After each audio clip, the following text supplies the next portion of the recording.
Hello, this is my project for the ancient analysis of a piece of art, and for my piece I had Alexander's Mosaic, which was originally found in the House of the Faun at Pompeii upon rediscovery in 1831.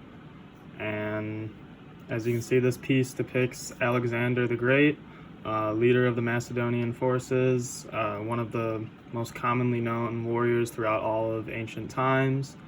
And he is pitted against King Darius III, who was in charge of the Persian Empire, and the Persian Empire. And this is generally seen to be the Battle of Issus, which was a pretty big turning point in the war for Alexander's conquest of Asia. And I think this piece of art really depicts how this has been such a turning point, and how kind of like even just this scene in general was a major turning point. But anyways, on to the slides. So for the origin of my piece, it was the creation of the mosaic is commonly dated to be around 120 to 100 BC and in the city of Pompeii. There's been arguments that it was created outside of Pompeii and delivered there, but due to the size of the piece and just how fragile working with a mosaic is, how it's all tesserae, which is just small pieces of stone and glass like cut into squares, it really wouldn't be feasible at this time to transfer or transport a whole mosaic of that scale to Pompeii with the transportation they had, of course. So yeah, as I said, it's widely thought to be based on an original Greek painting depicting a battle between Alexander the Great and King Darius. The original painting is said to be either done by Philoxenus of Eretria. Sorry if that pronunciation is wrong.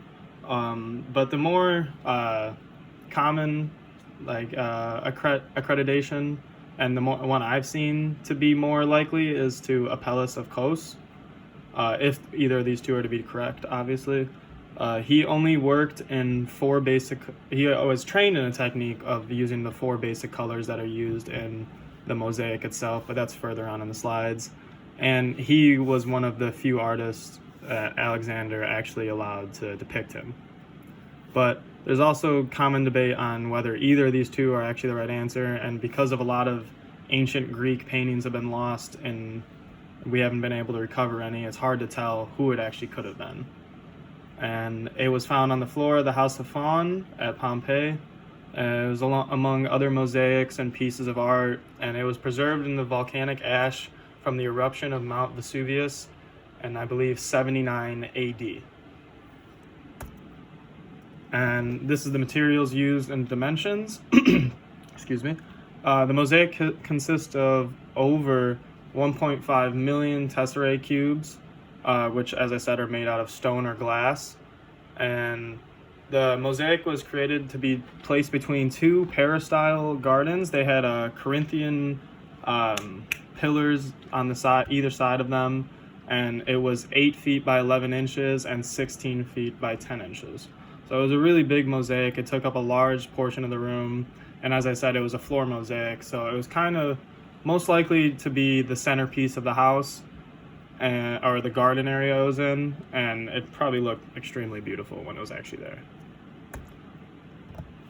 For the artist's craft, so this artist that made this particular mosaic used the opus vermiculatum style, and this is mostly used to enhance facial features of pictures or people or pictures in the mosaic.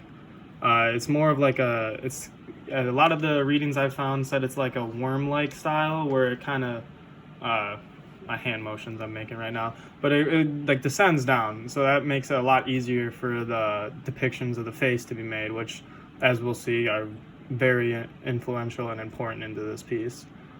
As I'm saying, the facial expressions are shown in great detail in this piece.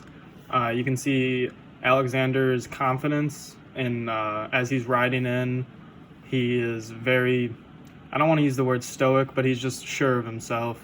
He has no fear, which is like how Alexander has been commonly depicted to be. And on the other side, kind of as a parallel to that, Darius is just terrified. You can see in his expressions, I don't even know if I'd call it terror, more so shock. just because in the actual image itself, I'll go back to the main picture. Sorry, I'm gonna zoom in on this.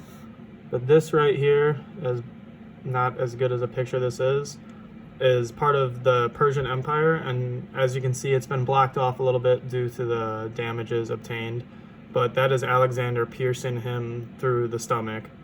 And this is widely known, accepted to be one of Darius's younger brothers, a prince of the Persian Empire per se.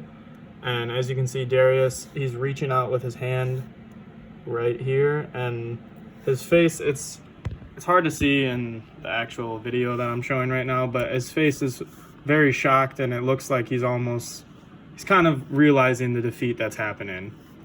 And as I said, with the reason that people think this is Apelles Akos, the mosaic only utilizes 4 basic colors, white, black, yellow, and red, and this has led them to believe it's Apelles Akos.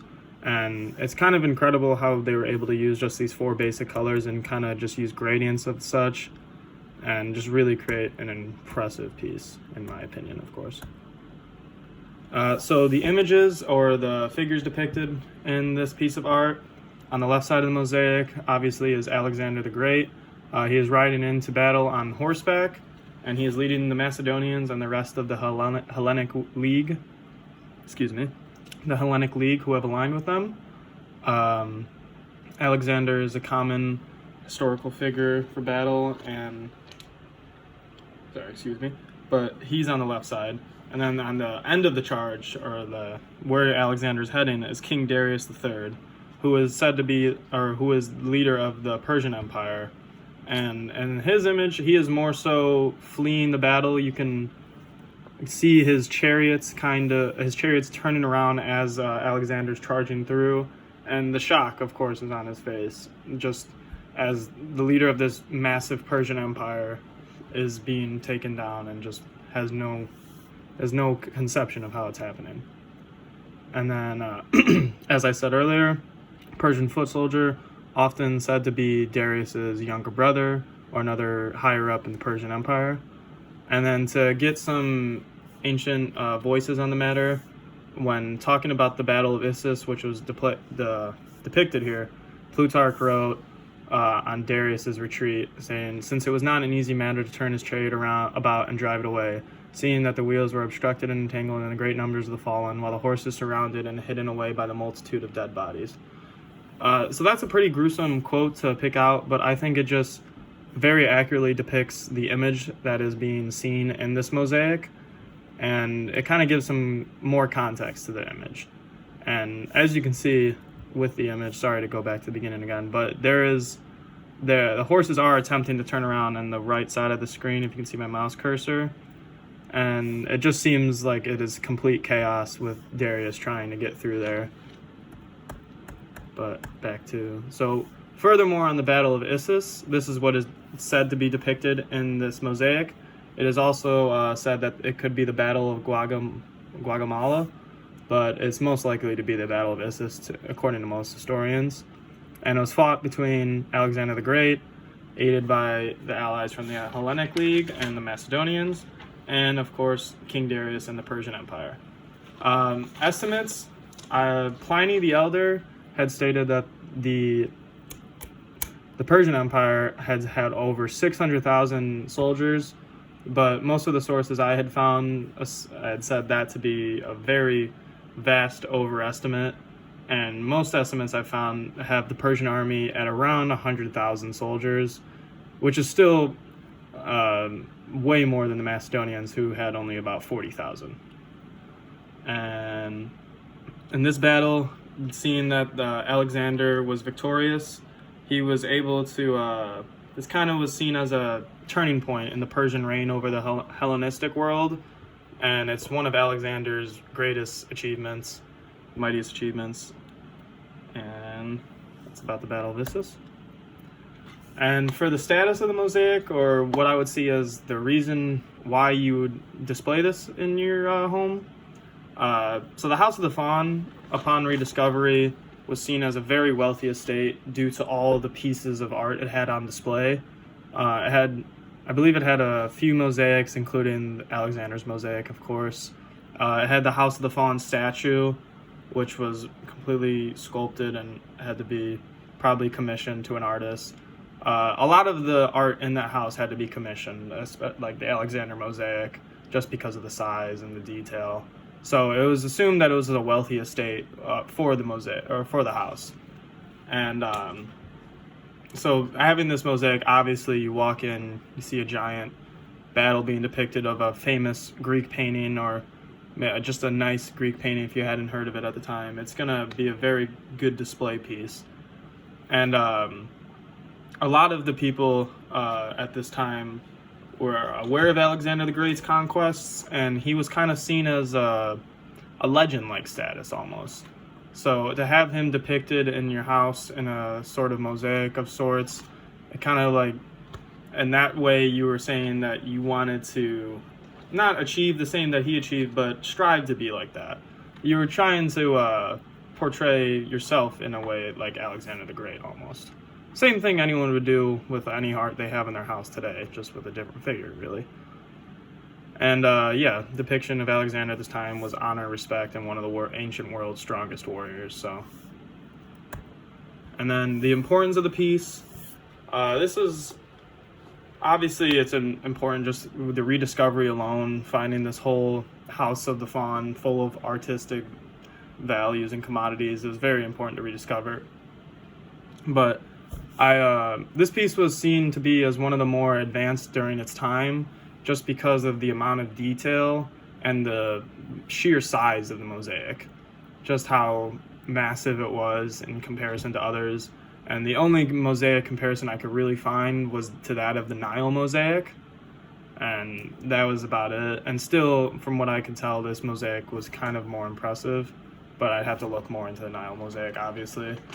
And I think this work just was the beginning of now, I guess, looking back, it was the beginning of the immortalization of Alexander the Great. People in the Roman world buying art about Greek legends and trying to characterize their own lives in the way of Alexander the Great and just how he lived his life with honor and just try to be like that. I think this really helped to immortalize Alexander the Great in just one way, even though it could have just been only a few families that lived there. Just the sheer scale of it, to have a piece of that size, is truly incredible. And yeah, that's all I have to say about this piece. That's it. Thanks.